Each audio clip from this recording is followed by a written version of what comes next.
Good morning students. देखो last time आपने 5th chapter अपना किया था कॉम्प्लेक्स नंबर का। अब हम अपना नेक्स्ट चैप्टर स्टार्ट कर रहे हैं सेट्स। तो देखो पहली बात कि सेट होता क्या है। सेट क्या होता है कि एक कलेक्शन होता है, एक तरीके से कलेक्शन किसका, कोई भी नंबर ऑफ ऑब्जेक्ट्स का। अब नंबर ऑफ ऑब्जेक्ट्स कुछ भी हो सकते हैं, जैसे बुक्स का कलेक्शन हो गया, लाइब्रेरी में जैसे बुक्स का कलेक्शन होता है, ठीक है। फिर जैसे इंडिया में स्टेट्स कितने हैं, अगर आप उनकी नेमिंग की एक लिस्ट बनाए तो वो कलेक्शन हो जाएगा। इस तरीके से अलग अलग तरीकों का जब हम कलेक्शन करते हैं ना, तब उसको क्या बोला जाता है, सेट बोलते हैं। लेकिन एक चीज और कि ये जो आप कलेक्शन कर रहे हैं वो एक वेल डिफाइंड कलेक्शन होना चाहिए, मतलब जिसके बारे में हम इजीली पता लगा सकें कि हाँ ये चीज ऐसे हो सकती है। जो चीज ट्रू ही नहीं है उसके बारे में हम कोई भी कलेक्शन नहीं कर सकते, कोई भी हम पता नहीं लगा सकते। कि अगर जैसे मान लो the sun rotates around the earth, ठीक है। अब क्या ये चीज सही है या नहीं है, ठीक है। तो अब जो भी चीज अपने पास जो यूनिवर्सल ट्रुथ के लिए बात हो रही होगी कि जैसे अगर मान लो कि अगर हम बोल दें कि सन जो है वो राइज करता है ईस्ट से, ठीक है, तो ये बात ट्रू है, तो इसका एक तुम सेट बना सकते हो। लेकिन अगर तुम ये सेट बनाने लगो कि आज तो बारिश होगी, तो अब तो इसके बारे में तो हमें क्या पता, चांस है, हो भी सकती है, नहीं भी हो सकती, मतलब जिसके बारे में हम एग्जैक्टली पता ना लगा सकें वो हमारे पास सेट के कलेक्शन में बात नहीं आएगी। हमें सिर्फ सेट के कलेक्शन में सिर्फ वही बात लेनी है जो हमेशा ट्रू होगी। अब जैसे ये ले लो एक एग्जाम्पल तौर पर कि अगर तुम्हारा कोई एक फेवरेट एक्टर है, लेकिन इसका मतलब ये तो नहीं है किसी दूसरे का भी वही फेवरेट एक्टर हो, तो तुम इस तरीके से फेवरेटिज्म के ऊपर कोई ना कोई सेट नहीं बना सकते, ठीक है। तो हम सिर्फ जो एक यूनिवर्सल ट्रूथ है ना, सिर्फ उसी चीज का कलेक्शन लेंगे, वो हमारे पास क्या होएगा, सेट्स के बीच में आएगा। इसके एग्जांपल देखो, the collection of all prime numbers less than 18। अब देखो 18 से कम के अगर हम प्राइम नंबर्स का कलेक्शन लेने लगे तो वो क्या आएगा, 2, 3, 5, 7, 11, 13, 17, ये सारे क्या हो गए, प्राइम नंबर्स के कलेक्शन हो गए। अब तुम्हें ये चीज पता थी और ये यूनिवर्सल भी ट्रुथ है, ठीक है। तो ये हमारे पास क्या हो गया, एक सेट बन गया। फिर the collection of all vowels in English alphabets. अब इंग्लिश अल्फाबेट्स में वोवल कौन से होते हैं, A, E, I, O, U, तो ये हमारे पास एक कलेक्शन हो गया सेट का। फिर the collection of factors of 12। अब देखो 12 के फैक्टर कौन कौन से हो सकते हैं, 1, 2, 3, 4, 6, 12, ठीक है। फिर the collection of reverse in India. अब इंडिया में कितने रिवर्स हैं, ये भी तो एक एकदम यूनिवर्सल ट्रूथ वाली बात होगी, रिवर्स हैं कितनी, ठीक है। तो ये भी एक वेल डिफाइंड कलेक्शन हो गया। मतलब एक तरीके से हम ये भी बोल सकते हैं जिसको हम इजीली काउंट भी कर सके, जिसके बारे में हम एग्जैक्ट जानकारी दे सकें, ठीक है। फिर the collection of all past prime ministers of India. अब इंडिया में पहले कितने प्राइम मिनिस्टर्स रह चुके हैं तो उसके बारे में हम पता लगा सकते हैं, ठीक है। तो ये भी हमारे पास एक सेट हो गया। The collection of mathematics books in your library, की लाइब्रेरी में मैथमेटिक्स की बुक्स कितनी है, ये भी पता लगाना ईजी है। The collection of points on a circle, ठीक है, कि एक सर्कल पे कितने पॉइंट्स हो सकते हैं, ये भी पता लगाना ईजी है। The collection of even positive integers. अब इवन पॉजिटिव इंटीजर्स क्या हो गए, 2, 4, 6, 8, ठीक है। तो ये भी हमारे पास क्या हो गया, कलेक्शन हो गया। फिर the objects which belong to a set, कि वो ऑब्जेक्ट जो सेट में बिलोंग कर रहे हैं उसको हम क्या बोलते हैं, या तो हम मेंबर्स बोलते हैं या फिर उनको एलिमेंट्स बोला जाता है। अब देखो 2 एक मेंबर है इस सेट का, और जो भी हमने सेट लिखना हो, एक चीज ध्यान रखना, उसके लिए सेट को दिखाने के लिए हमें जो ब्रैकेट यूज करनी है वो यूज करनी है हमें ये एक करली ब्रैकेट। सेट को हमेशा इस टाइप से करली ब्रैकेट की फॉर्म में लिखा जाता है। बनाने का तरीका क्या है, सबसे पहले यूं करो, फिर ऐसे घुमाओ, ये ब्रैकेट की हो गई स्टार्टिंग, और ब्रैकेट को बंद कैसे करोगे, ऐसे किया फिर ऐसे किया, ठीक है। इस तरीके से हम इसकी सेट्स की ब्रैकेट को शो कर सकते हैं। फिर उसके बाद देखो नेक्स्ट क्या है, नेक्स्ट है कि हमने नोटेशन कैसे करनी है सेट की। तो देखो सेट की नोटेशन कैसे करनी है, अगर इस तरीके से कैपिटल N से कोई सेट लिखा हुआ हो तो मतलब हम बात कर रहे हैं सेट ऑफ नेचुरल नंबर्स की। अगर Z से लिखा हुआ हो तो मतलब हम बात कर रहे हैं सेट ऑफ ऑल इंटीजर्स की। अगर Q पॉजिटिव लिखा हुआ हो जैसे, तो फिर हम अगर सिर्फ Q लिखा हुआ हो तो हम सिर्फ बात कर रहे हैं set of all rational numbers की, यानी कि P/Q वाले की फॉर्म की, ठीक है। अगर Q पॉजिटिव लिखा हुआ हो तो इट मीन्स कि सिर्फ हम पॉजिटिव रैशनल नंबर्स की बात करेंगे। फिर अगर R की बात कर रहे हो तो मतलब set of all real numbers. Z positive की बात कर रहे हो मतलब set of all positive integers की बात हो रही है। फिर R पॉजिटिव की बात हो रही हो तो मतलब set of all positive real numbers की बात होगी। C की बात हो रही है, अगर C लिखा हुआ है इसका मतलब C किसको शो कर रहा है, अपने 5th चैप्टर में किया है ना, C किसको शो करता है, कॉम्प्लेक्स नंबर को। तो हम यहाँ पर सारे के सारे कॉम्प्लेक्स नंबर्स लेके चलेंगे। अब रिप्रेजेंटेशन ऑफ सेट, की सेट को रिप्रेजेंट कैसे करेंगे। देखो सेट को रिप्रेजेंट करने के 2 तरीके हैं। पहला तरीका है टेबुलर फॉर्म या फिर रोस्टर फॉर्म, और दूसरा तरीका है सेट बिल्डर फॉर्म या फिर रूल मेथड। तो ये दोनों फॉर्म्स एक्चुअल में है क्या, तो देखो टेबुलर फॉर्म या फिर रोस्टर फॉर्म क्या होती है। टेबुलर फॉर्म या रोस्टर फॉर्म होती है कि जब हमारे पास उस सेट्स में एलिमेंट्स कौन कौन से हैं वो सीधा ही दिए हुए हों, तब उसको बोला जाता है टेबुलर फॉर्म या फिर रोस्टर फॉर्म। अब जैसे सेट में एलिमेंट्स क्या है, 2, 3, 5, 7, ये एक तरीके से क्या हो गई, एक टेबुलर फॉर्म या फिर रोस्टर फॉर्म हो गई। और सेट बिल्डर फॉर्म क्या होती है, सेट बिल्डर देखो नाम से ही पता चल रहा है, सेट बिल्डर मतलब हमने बनाना है सेट को, ठीक है। बिल्डर मतलब हम बना रहे हैं, किसको बना रहे हैं, सेट को बना रहे हैं। जब हमने सेट को बनाना हो उसको देख के, तब हम उसको क्या बोलते हैं, सेट बिल्डर फॉर्म। कि जैसे अगर मेरे को ये लिखा हुआ मिल जाए कि जैसे x हमने लेना कैसे है कि x की वैल्यू किसके बीच हो, 2 से 10 के बीच हो और 2 और 10 के इक्वल भी हो सकती है, और हमने लेने क्या है, सिर्फ नेचुरल नंबर लेने हैं। तो अब मतलब हमें x की क्या वैल्यूज होंगी, ये बनानी है। तो यहाँ से ऐसी जब फॉर्म दे रखी हो तो मतलब हमने बनानी है, तो ये होगी सेट बिल्डर फॉर्म या फिर रूल मेथड। और अब देखो इससे मैं बना सकती हूँ। जैसे मेरे पास ये सेट क्या दे रखा था, x is such that 2 is less than equals to x less than equals to 10, फिर where x belongs to natural number, ये दे रखा है। तो अगर मुझे अब इससे सेट बनाना हो तो वो मैं कैसे बना सकती हूँ, वो देखो। अब x की क्या वैल्यू ले सकते हैं हम, 2 के इक्वल ले सकते हैं, तो पहले तो वैल्यू 2 आ गई। फिर x की वैल्यू 2 से बड़ी भी हो सकती है, और नेचुरल नंबर लेने हैं सारे, यानी कि 2 3 4 5 6 7 8 9, फिर देखो 10 से लेस तक की लेनी है और 10 के इक्वल भी लेनी है, तो हम इसमें 10 को भी ले सकते हैं। ठीक है, तो ये अब ये जो फॉर्म बन गई वो बन गई रोस्टर फॉर्म। रोस्टर क्या हो गया, जो बन चुकी है, पक्की पकाई चीज जो है हमारे पास। ठीक है, और ये हो गई हमारे पास सेट बिल्डर फॉर्म। ठीक है, क्लियर है बात। सेट बिल्डर मतलब जो हमने क्या करनी है, बिल्ड करनी है, बनानी है, और रोस्टर जो बनी हुई फॉर्म हो। फिर उसके बाद इसकी बात कर लेते हैं फाइनाइट सेट क्या होता है। जिस सेट में नंबर ऑफ एलिमेंट्स फाइनाइट हो, मतलब जिसको हम इजीली काउंट कर सकें, वो क्या होता है, फाइनाइट सेट। अब जैसे एग्जांपल देखो 1 5 25 125, अब देखो 4 एलिमेंट्स हैं, काउंट कर सकते हो, ये एक फाइनाइट सेट हो गया। फिर set of months in a year, की एक ईयर में कितने महीने होते हैं, 12 महीने होते हैं, तो ये भी फाइनाइट सेट हो गया, क्योंकि हम जिसको इजिली काउंट कर सकते हैं। The set of all states in India is a finite set, कि इंडिया में स्टेट्स कितनी है, वो भी एक फाइनाइट सेट हो गया। The set of all countries on the earth, अब पूरे अर्थ पे कंट्रीज कितनी है, 204 के अराउंड। ठीक है, तो फिर अब ये क्या हो गया, ये भी एक फाइनाइट सेट हो गया। फिर उसके बाद है इनफाइनाइट सेट, जिसमें इनफाइनाइट सेट क्या होगा, जिसमें नंबर ऑफ एलिमेंट्स इनफाइनाइट हो, जिसको हम इजीली काउंट नहीं कर सकते।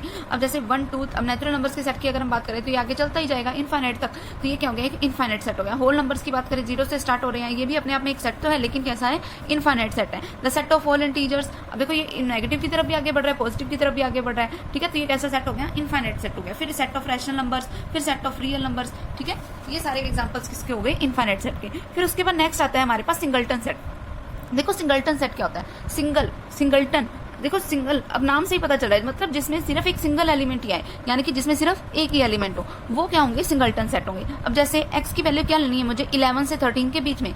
अब देखो ना ये 11 के इक्वल है, ना ये 13 के इक्वल है, 11 से 13 के बीच में आएगा सिर्फ क्या, 12 आएगा, तो 12 क्या हो गया, एक सिंगलटन सेट हो गया। ठीक है, फिर अब देखो ये करली ब्रैकेट में लिखा हुआ है, यही इसकी जनरल नोटेशन है। फिर उसके बाद बात आती है हमारे पास कि एम्प्टी सेट या फिर नल सेट या फिर वर्ड सेट क्या होता है। एम्प्टी मतलब खाली, मतलब जिस सेट में कोई भी एलिमेंट ना हो उसको क्या बोलते हैं, एम्प्टी सेट बोलते हैं। और इसको जनरली लिखा कैसे जाता है, एम्प्टी सेट को सिर्फ ऐसे करली ब्रैकेट से लगा के। और करली ब्रैकेट जब इस तरीके से खाली हो तो इसकी एक नोटेशन ये भी होती है फाई टाइप की। ठीक है, ये हो गया हमारे पास एम्प्टी सेट या फिर नल सेट या फिर वर्ड सेट। फिर उसके बाद नेक्स्ट देखो इक्वल सेट। इक्वल सेट क्या होते हैं, इक्वल सेट वो होंगे कि जब हमारे पास सेट के एलिमेंट्स की वैल्यू क्या हो, इक्वल हो। ठीक है, ए और बी कोई दोनों सेट जो है उनको इक्वल सेट हम तभी बोल सकते हैं कि ए का अगर हर एक एलिमेंट बी का भी एलिमेंट हो, या फिर बी का हर एक एलिमेंट जब ए का भी एलिमेंट हो, तब हम उन दोनों को सेट्स को क्या बोल सकते हैं, इक्वल सेट्स बोल सकते हैं। अब ये चीज कोई मैटर नहीं करती कि अगर जैसे मान लो कि ये वाला एक सेट दे रखा है तुम्हें, 2 3 4 2 4 ये है, और एक तरीके से सेट दे दिया ये वाला 2 3 4, ये दोनों इक्वल सेट ही हैं। क्यों, क्योंकि ना हमने जब भी एलिमेंट्स लेने हो ना, सिर्फ देखो 2 इसमें भी है, 2 इसमें भी है, 3 इसमें भी है, 3 इसमें भी है, 4 इसमें भी है, 4 इसमें भी है। जब भी सेट की बात हो रही है ना, कोई एलिमेंट कितनी बार रिपीट करता जाए उससे कोई फर्क नहीं पड़ता। इसको हम सिंपली ये भी लिख सकते हैं, चाहे 2 10 बार आ जाता है उसको, लेकिन हम काउंट उसको एक बार ही करेंगे, ये बात ध्यान रखना। ठीक है, ये होते हैं हमारे पास सेट। अब ये क्या है, आपस में इक्वल ही है, क्योंकि मैं इसको इस तरीके से रीराइट कर सकती थी। और एक चीज और, इसको मैं ऐसे भी लिख दूं तब भी कोई फर्क नहीं पड़ेगा, तब भी ये इक्वल ही रहेंगे सेट, क्योंकि एलिमेंट आगे पीछे होने से कोई फर्क नहीं पड़ेगा, बस जितने एलिमेंट्स हैं उतने कितने रहने चाहिए। अगर मान लो इसके साथ एक और एलिमेंट आ जाता 1, तब ये इक्वल सेट ना होते। क्यों, क्योंकि इसके पास 1 नहीं है। चाहे एक एलिमेंट भी ना हो तब भी वो क्या होंगे, अनइक्वल सेट बन जाएगा। ठीक है, फिर उसके बाद बारी आती है cardinal number of a finite set. Cardinal number क्या होता है, कार्डिनल नंबर का मतलब होता है कि उस सेट में एलिमेंट कितने हैं। अब जैसे ये दे रखा है एक सेट 1 2 3 4 5, तो अब इसमें नंबर ऑफ एलिमेंट्स कितने हैं, 5 हैं, तो इसका कार्डिनल नंबर क्या हो गया, 5। एन ऑफ ए से लिखा जाएगा कार्डिनल नंबर को, मतलब number of elements in set ए, वो कितने हैं, 5 है, तो एन ऑफ ए की वैल्यू क्या होगी, 5। अब ये देखो A B E F G एक सेट दे रखा है, तो इसमें अब एलिमेंट्स कितने हैं, टोटल 5 है, तो number of elements in B वो भी कितने हो गए, 5। फिर बात आती है इक्विवेलेंट सेट की। इक्विवेलेंट सेट क्या होता है? इक्विवेलेंट सेट का मतलब होता है कि जब किसी सेट में नंबर ऑफ एलिमेंट्स तो सेम हो लेकिन उनकी वैल्यूज अलग अलग हो। अब जैसे मान लो कि एक सेट है ए जिसमें एलिमेंट्स क्या हैं 1 2 3, 3 एलिमेंट्स हैं। बी सेट है जिसमें एलिमेंट्स क्या हैं एक्स वाई जेड, एलिमेंट्स 3 हैं लेकिन सब उनकी वैल्यूज क्या है अलग अलग। क्यों? क्योंकि इसमें तो है 1 2 3, इसमें क्या है एक्स वाई जेड, लेकिन नंबर ऑफ एलिमेंट्स सेम है, तो इसीलिए हम इनको इक्विवेलेंट सेट बोल सकते हैं। लेकिन ये इक्वल सेट नहीं है। इक्वल सेट में क्या था कि एक तो नंबर ऑफ एलिमेंट्स भी सेम होने चाहिए और दूसरी बात उन एलिमेंट्स की वैल्यू भी सेम होनी चाहिए। ठीक है, इसमें सिर्फ नंबर ऑफ एलिमेंट सेम है, तो इसीलिए ये क्या है एक इक्विवेलेंट सेट है। ठीक है, फिर उसके बाद देखो इसकी एक्सरसाइज की आप सम करते हैं।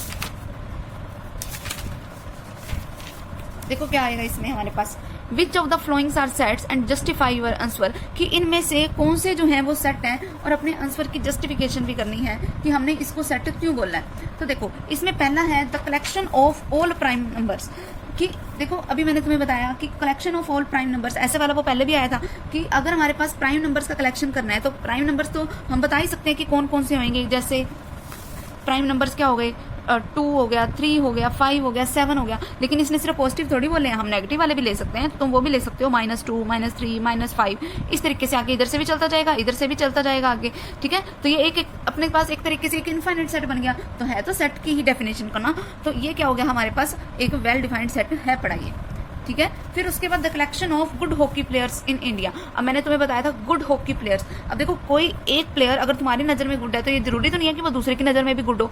ठीक है, दूसरे की नजर में कोई और गुड हो सकता है, तो ये हमारे पास एक सेट नहीं होगा। फिर उसके बाद बारी आती है the collection of rich persons in India, कि रिच पर्सन्स की जब मुझे कलेक्शन करनी है तो देखो रिच पर्सन्स की जो कलेक्शन है वो भी एक वेल डिफाइंड नहीं है। क्यों? क्योंकि हो सकता है कि तुम्हारी नजर में रिच की डेफिनेशन कुछ और हो, दूसरी की नजर में रिच की डेफिनेशन कुछ और हो। कि मतलब तुम्हारी नजर में मान लो कि रिच का मतलब होगा कि कोई जो अमीर जो इंसान है जिसके पास ज्यादा पैसा है वो रिच हो गया, लेकिन किसी और की डेफिनेशन रिच की ये हो सकती है कि जो अपनी क्वालिटीज में रिच हो, जिसके पास अच्छे गुण हो।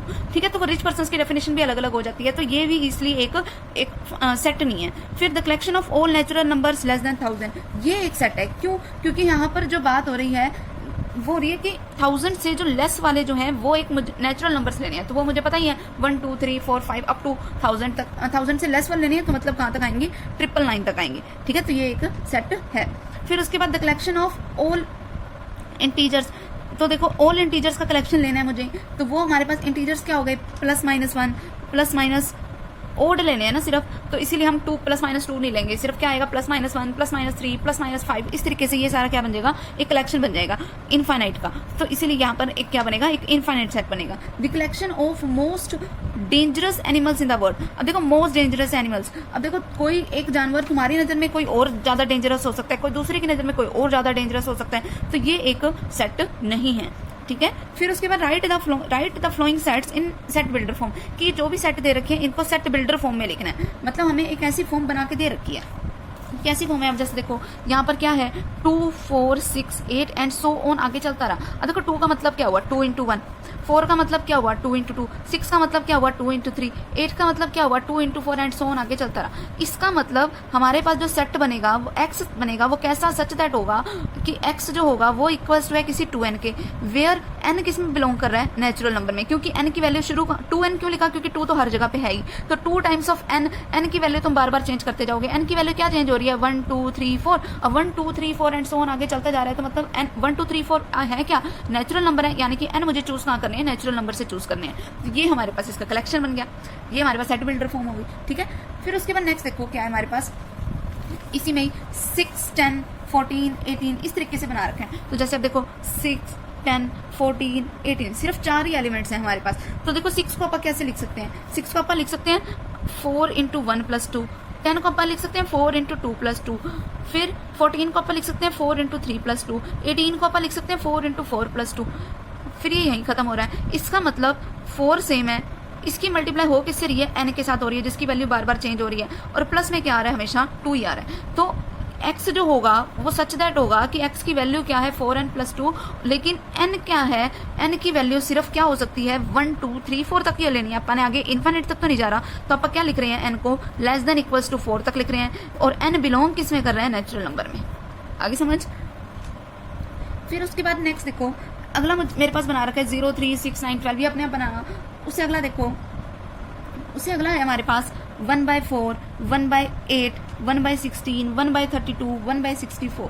ये दे रखा है। अब देखो 1/4 का मतलब क्या हुआ, 1/4 का मतलब हो गया 2 का स्क्वायर, 1/8 का मतलब क्या हो गया 2 का क्यूब, 1/16 का मतलब क्या हो गया 2 की पावर 4, 1/2 की पावर 5, 1/2 की पावर 6, और यहीं पे ये खत्म हो गए।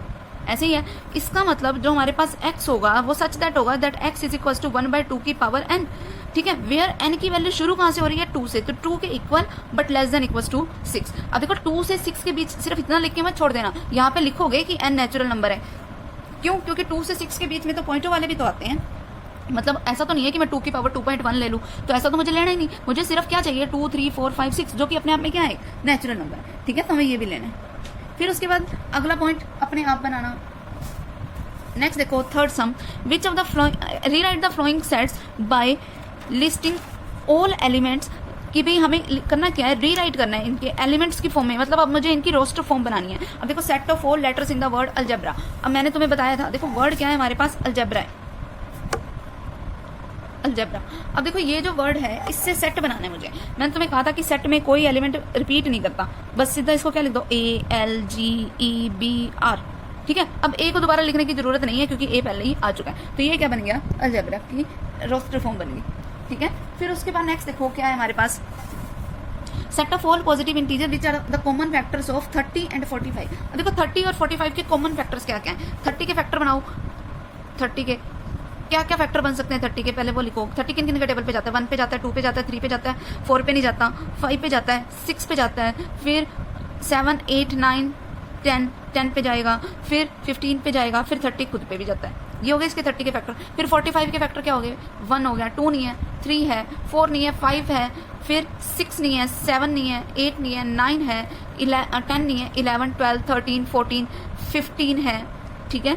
फिर उसके बाद खुद क्या है 45। ये हो गए 45 के फैक्टर। अब उसने मुझे क्वेश्चन में बोला the set of all positive integer, मुझे सारे के सारे पॉजिटिव इंटीजर ले रहे हैं which are common factor of किन के 30 एंड 45 के। अब 30 और 45 में कॉमन क्या है, तो जो सेट बनेगा वो क्या बनेगा, वो देखो 1 है इन दोनों में, 3 इन दोनों में है, 5 इन दोनों में है, फिर 15 इन दोनों में है, बस। तो ये इसके कॉमन फैक्टर हो गए, क्लियर है। उसके बाद नेक्स्ट देखो set of all prime numbers which are even. तो प्राइम नंबर जो कि इवन वाले हैं वो कौन कौन से, सिर्फ एक 2 ही होता है इवन नंबर, ठीक है, जो कि प्राइम नंबर भी है, ठीक है। तो वो उसका रिजल्ट आ जाएगा। फिर फोर्थ सम देखो, फोर्थ पॉइंट देखो, x square is equals to 4 और एक्स इक्वल्स टू 3। अगर तुम x square is equals to 4 लिखो तो मतलब एक्स की वैल्यू क्या है +-2, और एक्स इज इक्वल्स टू 3 है वाला है तो वो हमारे पास ये हो गया। तो अब इन दोनों में कॉमन क्या है, कुछ भी नहीं है, तो इस सेट क्या हो गया, ये एक एम्प्टी सेट हो गया, ठीक है। फिर x square is equals to 9, मतलब एक्स की वैल्यू क्या है +-3, और 2x is equals to 4 means x की वैल्यू क्या है 2। तो इनमें कॉमन क्या है, कुछ भी नहीं है, तो ये सेट भी एक 5 सेट हो गया। सेम इसी तरीके से आगे बनाना, ठीक है। फोर्थ देखो which of the following sets are null set and why, कि इनमें से कौन से सेट हैं वो जो है नल सेट हैं और क्यों है। अब देखो ठीक है 0 है तो सही ना एलिमेंट, ऐसा तो नहीं है कि सिर्फ एक एम्प्टी ब्रैकेट लगी हुई है, तो ये एक नल सेट नहीं है। फिर x + 3 इज इक्वल्स टू 3, मतलब x की वैल्यू क्या आ गई 0, तो ये भी एक नल सेट नहीं है क्योंकि इसमें एक एलिमेंट तो है ना 0। फिर अगला देखो y² - 2 इज इक्वल्स टू 0, यानी कि y² इज इक्वल्स टू 2, यानी कि y क्या आ गया +-2, तो ये भी एक नल सेट नहीं है। अगला देखो y³ इज इक्वल्स टू 27, मतलब y³ किसके इक्वल आ गया 27 के। देखो अगर y³ 27 के इक्वल है, इसका मतलब क्या होगा, इसका मतलब हो गया हमारे पास दैट y किसके इक्वल हो गया 27 की पावर 1/3 के। फिर जिसका मीनिंग क्या हुआ y इक्वल्स टू किसके है 3 का क्यूब की पावर 1/3, फिर 3 से 3 कैंसिल, मतलब y की वैल्यू क्या आ गई 3। अब एक तरफ से मेरे पास y की वैल्यू दे रखी है 3 और साथ में स्टेटमेंट में ही मेरे पास y किसके इक्वल दे रखा है 2 के भी इक्वल दे रखा है, तो इन दोनों में कुछ कॉमन है नहीं है ना, तो ये हमारे पास एक एम्प्टी सेट हो गया। उसके बाद देखो नेक्स्ट क्या है हमारे पास पॉइंट, नेक्स्ट है x² इज इक्वल्स टू 4, मतलब x की वैल्यू क्या है +-2 और एक तरफ से x की वैल्यू 3 दे रखी है, तो इनमें भी कुछ कॉमन नहीं है, तो ये भी एक एम्प्टी सेट हो गया। फिर नेक्स्ट सम देखो क्या है, which of the following sets are finite और इनफाइनाइट, कि इनमें से कौन से सेट हैं जो वो फाइनाइट सेट हैं और कौन से सेट ऐसे हैं जो इनफाइनाइट सेट हैं। तो देखो पहला सेट मेरे पास दे रखा है 1, 2 एंड सो ऑन आगे चलता रहा अप टू 1000 तक। अब देखो 1000 तक है, ठीक है, तो अब मुझे इसका लास्ट जब भी किसी का भी लास्ट नंबर पता हुआ हो ना मेरे पास, तो इसका मतलब वो फाइनाइट है। अब इसका लास्ट नंबर पता है मुझे, वो क्या है 1000 पे जाके ये रुक गया, तो ये अपने आप में क्या है, एक फाइनाइट सेट है। अगला देखो, the set of positive integer greater than 1000। अब देखो 1000 से ग्रेटर वाले मेरे को नंबर लेने, अब 1000 से ग्रेटर तो बहुत सारे नंबर अप टू इनफाइनाइट तक चलता जाएगा, तो ये क्या चलता रहेगा, एक कैसा सेट है ये, एक इनफाइनाइट सेट। अगला देखो, x belongs to natural number और x square is equals to 4। अब देखो x square is equals to 4 मतलब x की वैल्यू क्या आ गई, +-2। लेकिन अब +-2 में नेचुरल नंबर वाली वैल्यू कौन सी है, सिर्फ 2 है ना, तो ये एक x क्या हो गया, मतलब 2 के इक्वल ही आएगा। तो सिर्फ इसमें एक ही तो वैल्यू आई 2, तो वो क्या हो गया, एक फाइनाइट सेट हो गया। फिर x belongs to natural number and x-1 into x-2 is equals to 0। तो या तो x-1 0 के इक्वल होएगा या x-2 0 के इक्वल होएगा। तो मतलब x की एक वैल्यू तो है 1 और x की एक दूसरी वैल्यू क्या है, 2। ठीक है, सिर्फ 2 ही तो वैल्यूज हैं इसमें, तो ये एक अपने आप में क्या बन गया, इसका मतलब एक फाइनाइट सेट बन गया। ठीक है, फिर उसके बाद नेक्स्ट देखो सम हमारे पास क्या है। देखो नेक्स्ट सम है कि which of the in the following state whether a is equal to b और नॉट, कि a b के इक्वल है या नहीं है। देखो पहला सेट दे रखा है 4 8 12 16, दूसरा सेट दे रखा है 8 4 16 8। अब देखो इसके पास 12 है, इसके पास 12 नहीं है, तो ये इक्वल सेट नहीं है। फिर अगला वाला देखो 2 4 6 8 10। अब देखो a सेट है जिसमें हमारे पास एलिमेंट्स आ गए, a सेट में एलिमेंट्स आ गए 2 4 6 8 10। ठीक है, फिर b मेरे पास क्या दे रखा है, b दे रखा है कि x is a positive even integer less than equals to 10, कि x मुझे b सेट में मेरे को क्या लेने हैं, पॉजिटिव इवन इंटीजर, पॉजिटिव लेने हैं इवन वाले, 0 2 4 6 8 10, 10 के इक्वल तक वाले भी ले सकते हैं ना आप। ठीक है, तो ये क्या हो जाएगा अपने पास, अच्छा 0 को हम इसमें बीच में काउंट नहीं करेंगे क्योंकि हम सिर्फ इवन वाले लेने चाह रहे हैं। ठीक है, तो इसमें क्या होगा, अब देखो इसमें भी 2 4 6 से 10 आया, इसमें भी 2 4 6 से 10 आया, तो ये क्या हो गए, इक्वल वाले होंगे। फिर उसके बाद नेक्स्ट देखो, एक a सेट दे रखा है, कैसा है, that x-5 is equal to 0, यानी कि x की वैल्यू 5 है। फिर b के फैक्टर बनाओ, x² - 2x - 15 के, तो इसके फैक्टर बनाओगे तो वैल्यू क्या आएगी, 5 और 3 आएगी हमारे पास। ठीक है, अब उसने मुझे बोला है सिर्फ पॉजिटिव वाले लेने हैं, तो अगर तुम इसके फैक्टर बनाओगे तो 5 तो प्लस का आएगा और 3 माइनस का आएगा। इसका मतलब देखो, लेकिन मुझे लेने सिर्फ क्या है, पॉजिटिव वाले लेने हैं, यानी कि यहाँ से भी मुझे एक ही वैल्यू मिली, क्या मिली, that x is equal to 5। a set में भी हमारे पास यही था कि x की वैल्यू 5 है, b सेट में भी हमारे पास यही है कि x की वैल्यू 5 है, तो यानी कि a और b आपस में इक्वल है। ठीक है, फिर a is equals to x such that mod of x is less than 2 where x belongs to integer। अब देखो मोड ऑफ x, मॉडुलस जो अपन ने 5th चैप्टर में भी किया था, मोड का मतलब क्या होता है कि किसी भी वैल्यू को पॉजिटिव बना रखा है हमने। अब ऐसी वैल्यूज जो 2 से छोटी है, अब देखो a सेट कैसा है, that x is such that mod of x is less than 2 where x belong कहाँ कर रहा है, इंटीजर्स में। ठीक है, तो इसमें कौन कौन सी वैल्यूज आएंगी वो लिखो। अब देखो 0 रखूंगी अगर मैं, तो 0 2 से छोटा है तो वो सही है। -1 रखूंगी, -1 का मोड कर दें, क्या आएगा, प्लस का 1, वो भी 2 से छोटा है, तो -1 भी हो सकती है इसकी वैल्यू। अगर मैं प्लस का 1 रख दूं तो 1 का मोड 1 नहीं रहेगा, तो वो भी 2 से छोटा है, वो भी ठीक है। अगर मैं 2 रखूं, मान लो अगर 2 रखा तो 2 का मोड लेके क्या बना, 2। अब 2 के इक्वल है, छोटा तो नहीं है ना, तो मतलब मैं 2 नहीं रख सकती। फिर अगर तुमने वैल्यू -2 रख के देख ली, तो -2 रखोगे तो मोड की वजह से क्वांटिटी क्या बन जाएगी, पॉजिटिव बन जाएगी। तो फिर मतलब यही बन गया 2 लेस देन 2, जो कि पॉसिबल ही नहीं है क्योंकि 2 तो 2 के इक्वल होता है। तो सिर्फ ये 3 ही वैल्यूज बन सकती हैं और कोई वैल्यू नहीं बनेगी। a सेट तो हमारे पास ये हो गया। अब b सेट क्या है, मेरे पास -1 और 1 है, तो ये आपस में इक्वल नहीं है क्योंकि इसके पास 0 है लेकिन इसके पास 0 नहीं है। ठीक है, फिर 7 सम देखो, which of the following sets are equal sets, कि इनमें से कौन से सेट हैं जो वो इक्वल सेट है। देखो फर्स्ट मेरे पास दे रखा है ABC, फिर दे रखा है CABA। मैंने कहा था ना कि कितनी बार मर्जी एलिमेंट रिपीट करता जाए, हमने तो काउंट एक ही बार करना है, तो यहाँ पर A एक ही बार काउंट होएगा। इसमें भी ABC है यानी कि इसमें भी ABC है। अगला वाला देखो BACB, यानी कि इसमें भी ABC है, ये भी इसके इक्वल आ गए। फिर अगला देखो CABCC, तो यानी कि हर एक में एलिमेंट तो वही आ रहे हैं ABC, कोई नया एलिमेंट नहीं आया, तो ये सारे के सारे ही क्या हैं, इक्वल सेट हैं। फिर अगला देखो नेक्स्ट पॉइंट है हमारे पास, यहाँ पर है हमारे पास 1 2 3। पहला सेट है मेरे पास जिसमें एलिमेंट्स हैं 1 2 3। दूसरा सेट है जिसमें हमारे पास एक क्वाड्रेटिक इक्वेशन बना के दे रखी है x² minus 2x plus 1 is equal to 0, और अगर तुम इसके फैक्टर बनाओगे तो इसके फैक्टर बनेंगे 1 और 1, तो यानी कि एलिमेंट सिर्फ एक ही आएगा 1। फिर उससे अगला देखो जिसमें हमारे पास एलिमेंट्स क्या दे रखे हैं 3 2 1, तो यहाँ हो गए 3 2 1। फिर उससे अगला देखो that x is such that x³ minus 6x² plus 11x minus 6 is equal to 0। अगर तुम इसको देखो, अब क्यूबिक इक्वेशन दे रखी है मुझे, तो क्यूबिक इक्वेशन है तो पहले तो इनकी क्या 3 वैल्यूज एग्जिस्ट करेंगी, तो पहले तो हम वो निकालेंगे। देखो क्या दे रखे हैं मुझे, x³ minus 6x² plus 11x minus 6 is equal to 0।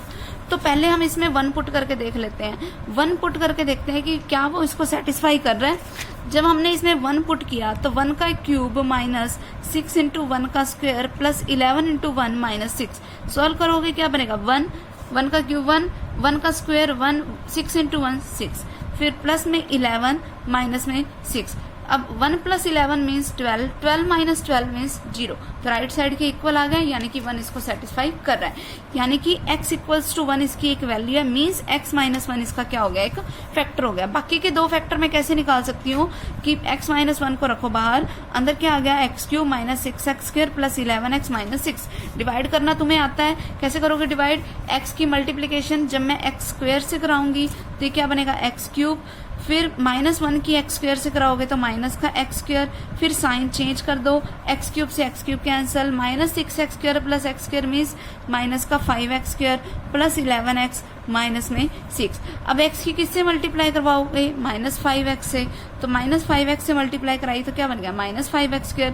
अब -1 की माइनस 5x से मल्टीप्लीकेशन मीन्स प्लस का 5x, फिर प्लस फिर माइनस, ये कैंसल आउट हो गए। अब 11x minus 5x means 6x minus 6।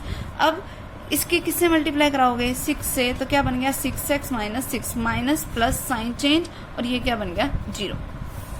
तो यानी कि इसके फैक्टर क्या बन गए x माइनस 1 और x² minus 5x plus 6 is equal to 0।